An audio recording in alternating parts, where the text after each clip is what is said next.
My name is Sarah. The worst feeling in the world is when you feel that you are neglected and unwanted.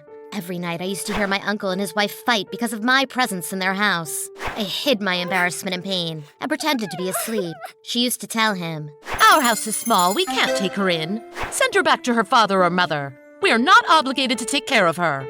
Although she did not insult me directly, she always looked at me scornfully. As for her son, Frank, he was the worst of them all.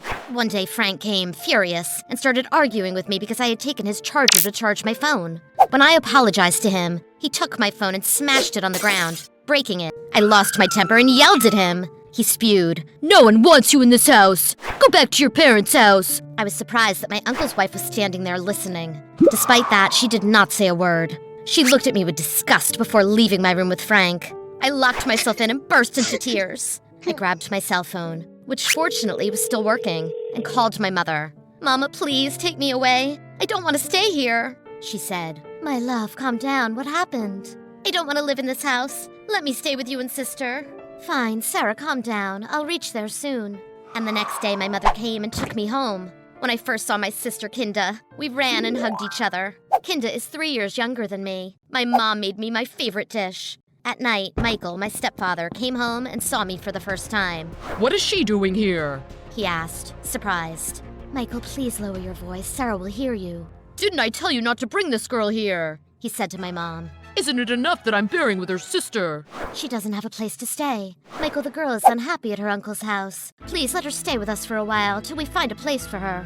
Michael wasn't happy, and it entailed a long argument between him and my mom. He hit her and said, "It's either her or me in this house." My sister and I hugged each other as we were afraid. My mother came crying and hugged us. She said to me, "Sarah, my love, forgive me. You see the situation is against my will. I have to call your dad and ask him to take you for a while." Although I knew my father's house wouldn't be any different, I didn't have a choice. I felt like a bag of trash being thrown around. I went back to live with my father, and although the problems increased between him and his wife because of me, my father refused to send me back to my uncle or my mother. His wife gave up in the end. His wife treated me even worse, but my father didn't know because he was at work all day. All children my age dreamed of going out, playing, and eating, but I dreamed of a house where I truly felt I belonged. When I was 15, things got worse. My father got sick and passed away. Soon my stepmother kicked me out, and I didn't have anywhere to go. I went to my mom's, but her husband slammed the door in my face, making it clear that I was not welcome. I sat on the stairs in the cold, unsure of where to go, until I fell into an involuntary slumber. In the morning, I found a woman who lives in the building, waking me up and asking me, "Why are you sleeping here?" I was too cold and feverish to reply. My whole body was shivering with a fever when she touched me. She took pity on me and brought me back to her apartment, where I recuperated for 3 days, feeling too drained to face the outside world. After I recovered, I thanked her for nursing me back to health, realizing that I may not have survived otherwise. When she asked about my story, I opened up to her. She told me that she had a solution. She knew an old lady who worked as a doctor, but lived alone with her husband and required assistance with household chores. Despite my initial reservation, I had no other choice. I met with Mrs. Lisa, a gracious woman, and her husband. They treated me like their daughter, and for the first time, I felt that I really had a home and family. One day, Mrs. Lisa asked me, "Sarah, what is your dream?" I responded, "To own a house." She smiled and said, "That takes a lot of money." Then she asked me if I was talented in something, but I didn't know what my talent was. "Your talent is the thing you work the hardest on, and never get tired of doing it," Mrs. Lisa advised. "Ice cream?" I joked, but she continued seriously. "Wow, this is a wonderful talent, but how will that benefit me?" I inquired. "You can make ice cream and sell it," she suggested. She took the idea seriously and discussed it with me every day. With time, I became convinced and started to dream about the project. Every month, I'd save up most of my paycheck from Mrs. Lisa until, within a year, I had collected enough money for the project. Then I rented an ice cream cart and parked it in the public garden. Mrs. Lisa's husband helped me get the necessary license. In the first week, business was slow, but I persevered, knowing that success would come. Sure enough, day by day, the numbers started to climb, and I became famous all over the city. People even came from great distances just to taste my ice cream. One day, a customer pulled up in a luxurious car and asked his driver to buy from me. He watched as I prepared the ice cream, and the next day, he came back again. He became a regular customer, and I looked forward to seeing him every day. But my happiness was short-lived. One day, while returning home, my stepfather accosted me on the street, demanding money.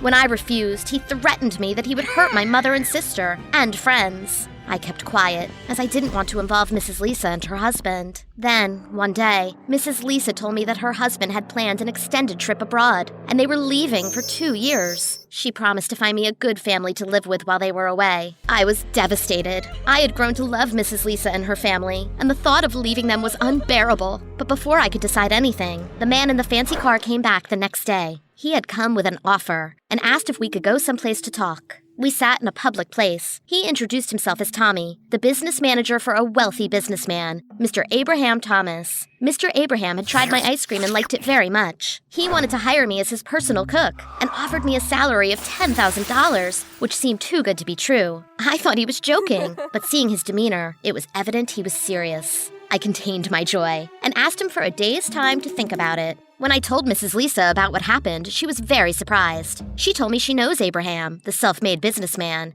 He was an orphan and had spent all his childhood in an orphanage. He rose from there and made a name for himself. Today, he is respected by everyone, though a year ago, he had disappeared. No one knew his whereabouts. I was hesitant at first, but Mrs. Lisa encouraged me to accept the offer, especially since they were leaving town and hadn't found me a place to stay yet. So I accepted the offer and went to work for Mr. Thomas. Mr. Tommy accompanied me to the palace, but when we arrived at the palace, I was struck by its cold and gloomy atmosphere. Everything was kept closed, the windows and the blinds. It was eerie and silent. Mr. Tommy called the palace workers. He then introduced me to the servant, gardener, and maids. "This is Sarah, the new cook," he said. They welcomed me warmly. Then Mr. Tommy pulled me aside and said, "You are never allowed to wander around the palace, not even the garden, without my permission. Your room and the kitchen are the only places you are allowed to be," he said sternly. I asked him, "Will I not meet Mr. Abraham?" He said, "Mr. Abraham does not wake up except at night and does not like to meet strangers."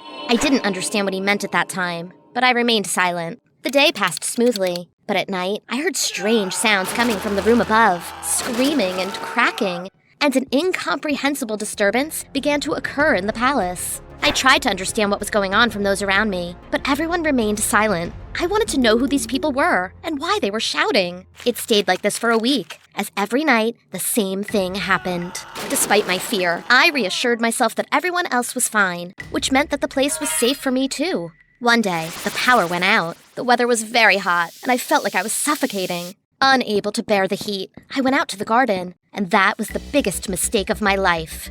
I walked around, and as I did, I saw a man standing by the window of a room. He was somewhat chubby, he had a paunch and a light beard, and his eyes were sad. I had never seen such sad eyes in my life. Curiosity got the best of me, and I stared at him until he looked at me in a way that I will never forget. It was enough to send shivers down my spine and run back into the palace. I rushed to my room and tried to sleep, but I was terrified. A little while later, I heard someone walking back and forth in front of my room. Despite being terrified, I decided to open the door and see who it was, and I wish I hadn't opened it, because the moment I did, he grabbed me by the neck and strangled me. I was going to die, but Mr. Tommy appeared in the nick of time and saved me from his hands. Mr. Tommy gave him an injection that made him lose consciousness. When he let go of my neck, I fell to the ground and started coughing hard. That was a close call, making me tremble with fear. Mr. Tommy came to me, and instead of scolding me, he treated me kindly. Then he confessed, "I did not bring you here to cook. I brought you for another purpose." "I don't understand," I replied. "Mr. Abraham suffers from a psychological problem because he lost his daughter in an accident. I want you to play the role of his daughter for a while." "What do you mean by that?" "I will let you know everything as soon as you agree," Mr. Tommy said. "Okay, what is the use of this? Will it help him with his treatment?" I asked. "There is no hope in his treatment. Mr. Abraham, as you can see, is completely insane," Mr. Tommy replied. "Why do you want me to play the role of his daughter, then?" I asked. "Mr. Abraham has a very large fortune, but he doesn't have any heirs because he is alone. Who do you think deserves this money more than anyone?" Mr. Tommy explained. I understood what he meant. I both respected and despised him for it. "For 30 years, I have been working like a slave for Mr. Abraham. He built all his wealth with my efforts and toil. All this money should be mine." I remained silent, but when Mr. Tommy sensed my annoyance, he proposed to give me 10% of the wealth. He asked, "Do you even know how much 10% means? Mr. Abraham has a fortune of $1 billion. which means that you alone will have $100 million. $100 million? I exclaimed in disbelief. At that moment, my inner voice began to analyze everything, and I found myself agreeing with Mr. Tommy's perspective. The man is lonely and insane, and with no heirs, his entire wealth will go to the government. Mr. Tommy deserves the most because he served Mr. Abraham his whole life. I began to convince myself that I was doing the right thing, so I agreed to play along. But I wanted to know, so I asked, why me? Because you are similar to his late daughter in many ways. Not only in the age, but even the spirit and the looks, he replied. The next day, Mr. Tommy took me to Mr. Abraham's room while he was still sleeping. Seeing the man who tried to take my life again was terrifying, but Mr. Tommy reassured me. Don't be afraid, he said. As I looked around the room, my attention was drawn to a statue carved in the shape of a girl about my age, dressed in a red dress with accessories and a wig. This is Kiara, his daughter, Mr. Tommy said. He hasn't been able to accept her death, so he made this statue and treated it as if it were his daughter. How did she die? I asked. One day, a stranger entered the palace and tried to eliminate Mr. Abraham while he was sleeping. The person who sent him hated Master. Kiara had seen him by chance. She tried to save her father, but she became the victim. Since then, he felt guilty that he couldn't protect her. I asked him, is that why he is afraid of strangers? Exactly, and that's why he tried to hurt you, Mr. Tommy replied. Fearful, I said, but what if I can't convince him that I'm Kiara, and he continues to see me as a stranger like yesterday? He removed the dress from the statue, put it on me, and said, I am sure you can do it. Then he told me to stay there while he left, saying he'll come back soon. He left, and I approached Mr. Abraham quietly, observing his features, though I was extremely afraid of him. Suddenly, he opened his eyes. My heart sank as soon as I saw him. I screamed and ran, but in an instant, he sprang from his bed and ran after me. I kept screaming, Mr. Tommy, Mr. Tommy! But he didn't hear me, and no one else did. He chased me like a madman, and I kept looking for a place to hide, but all the doors were closed. Fortunately, I found an open door and entered, quickly shutting the door behind me. He tried to break the door with all his strength, and I kept screaming and calling Mr. Tommy. My screams were useless, and I felt the door would break. At this moment, I noticed the dress in my hand. He continued trying to break down the door. Suddenly, I opened it. When he saw me in the dress, he couldn't say a word, and the anger disappeared from his face. I mustered up all my courage and told him, Dad, why are you getting agitated? At that time, his reaction surprised me. He hugged me tightly and cried like a child. Although I was still afraid of him, I tried to play along. Mr. Tommy arrived, panting from all the running. When he saw him hugging me and addressing me as Kiara, he was surprised and happy that his plan had succeeded. I said to him, Come on, Dad, you need to rest. I took him to his room and put him to sleep, but he didn't want to leave my hands. Since that day, I have taken the role of his daughter. I would give him medicine and bring him his food. As the days passed, we began going out more often and took long walks in the garden together. I used to tell him stories and make ice cream for him. I was getting closer to him every day. I realized that I needed him more than he needed me. And for a moment, I realized that I loved him. His warm touch and his look had the tenderness of the whole world. I felt as if the world had suddenly compensated me for living without a father my entire childhood by giving me a father figure. Sometimes I hated Kiara, and many times I wished I could be her, even if I would die for him as she did. But I reminded myself that I was just a servant here, that I wasn't his daughter, and that his love for me was all an illusion, and he didn't love the real me. One day, Mrs. Lisa made a video call to check up on me and saw me preparing medicines for Mr. Abraham. Suddenly she said, Sarah, what is this medicine? I told her, this is for Mr. Abraham. She replied, How so? This is impossible. She asked me to take pictures of all the medicines immediately and send them to her. When I did, she was shocked and told me to stop immediately. Why? I asked. This medicine will destroy him. It causes hallucinations and destroys the brain. How does he even take it? She exclaimed. The whole picture seemed to get clearer now. Mr. Tommy intended to destroy Mr. Abraham and lied to me that he was ill. Something incredible happened. Mr. Tommy came to me and said, I will be gone for a month, and when I return, we will implement the plan immediately. I felt that it was an opportunity from God to redeem myself. I confided in Mrs. Lisa about the whole thing. Although I knew what she would say, I still needed to hear it and guide me. As I expected, what she said settled the battle inside me. She told me to forget about the money and everything else, no matter how tempting it was. She asked me to do the right thing. She told me 1 month was enough for this poison to leave his body and restore his health. She asked me to buy some medication for him that would help him get better. She will speak to a friend of hers who has a clinic nearby that treats cases like these. They will take him in and will also treat him for the psychological trauma caused by his daughter's demise. Everything will be kept in the shadows so Tommy can't reach him.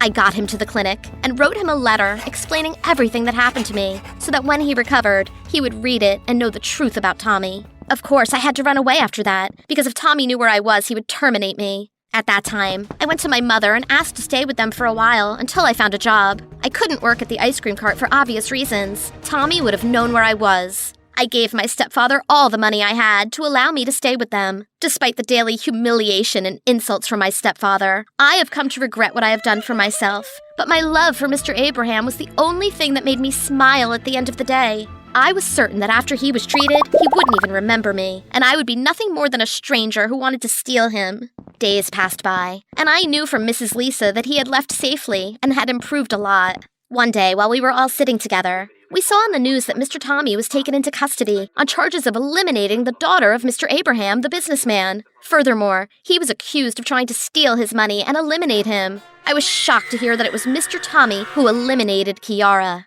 My stepfather started talking about Mr. Abraham, saying that he was a very rich man and that he was fascinated by him. No one knew that I used to work for him. This incident became a public matter, and the news featured Mr. Abraham. I was so happy to see him. At the beginning of the episode, he said, "I don't like being hosted on any TV programs, but I am coming today specifically to deliver a message to someone who saved my life. Sarah."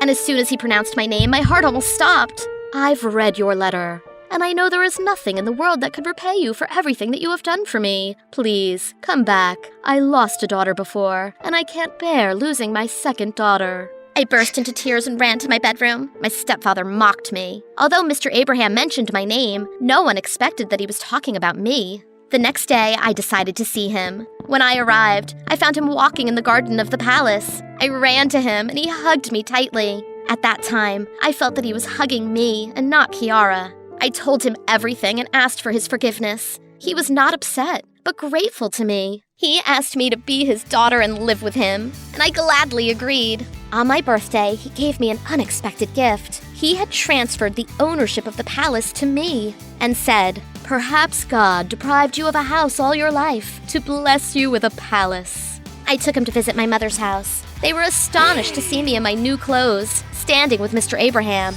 Ever so more, when they came to know that he had adopted me and that I was Sarah, who he was talking about, my stepfather went crazy. His attitude suddenly changed. He tried beguiling. I couldn't have ever imagined him treating me nicely. I asked Mr. Abraham to take my mother and sister to live with us in the palace. "Did you forget that it is your palace?" he jokingly reminded me. "Do whatever pleases you." So I took my mother and sister with me, and we left my stepfather alone.